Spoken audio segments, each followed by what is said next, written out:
προσπαθώ να εξασκηθώ, προσπαθώ να μάθω να πατάω ζώνιας. Αυτή τη στιγμή πέθανα και κοίταξα. Τι μπορούσα να είχα κάνει να αποφύγω το death. Βλέπω, έχω ζώνιας. Έχω ignite. Είμαι τελειωμένη κοινός. Θα σου έλεγα ότι είσαι κοινός, αλλά... Προσπαθώ να Ναι, αχ, έλα. Τι να μιλήσω με σένα. Εδώ παίζω καλύτερα από σένα σήμερα. Πλάκα μου κάνεις τώρα. Αφού μόλις είπες ότι παίζεις αγάπη τον Χριστό σου. Και σαν γάμο το Χριστό που παίζω, ποτέ χρησιμοποιώ ποτέ ζώνιας και ignite. Ναι. Μπορώ και. Έλα, τι να μιλήσω. Μπορείς τι. Μπορεί να φας Diamond 2, Diamond 4, Diamond μπορεί να πας. Προφανώς και δεν μπορώ, γιατί δεν με μπουστάρει κανείς εμένα. Μπουστάρουν εμένα.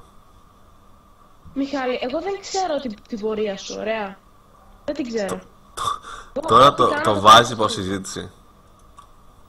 Ωραία, όχι, δεν σε μπουστάρουν. Ωραία, τώρα έχεις τελειώσει. Εγώ σε κάνω blog. Έχω τελειώσει. Ναι. Με έχεις πει πουτάνα και έχεις Σε πει κάνω σημάδι blog. μου. Δεν με νοιάζει. Δεν έκανα τίποτα πάλι. Άκουσε με. Υπάρχει μία περίπτωση μάλλον σου να είναι πουτάνα και εσύ να είσαι τα πάντα. Πιο πιθανό είναι αυτό. Το θέμα τώρα εγώ να έχω πάρει boost δεν το βάζω ούτε για πλάκα, κατάλαβες. Πες τη μάνα μου που... Όχι, είπα ότι μπορεί να υπάρχει. Θέμα υποσυζήτηση ότι μπορεί να είναι η μάνα μου που... Εσύ κάνεις θέμα υποσυζήτηση ότι εγώ έχω πάρει boost.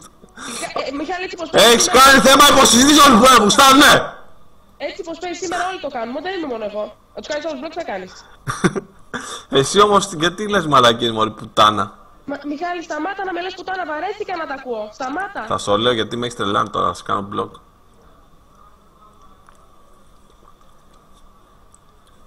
Θα σου γαμίσω τη μάνα καρκινιάρα, πουτάνα. Σταμάτα. Πουτάνα, σκόρη!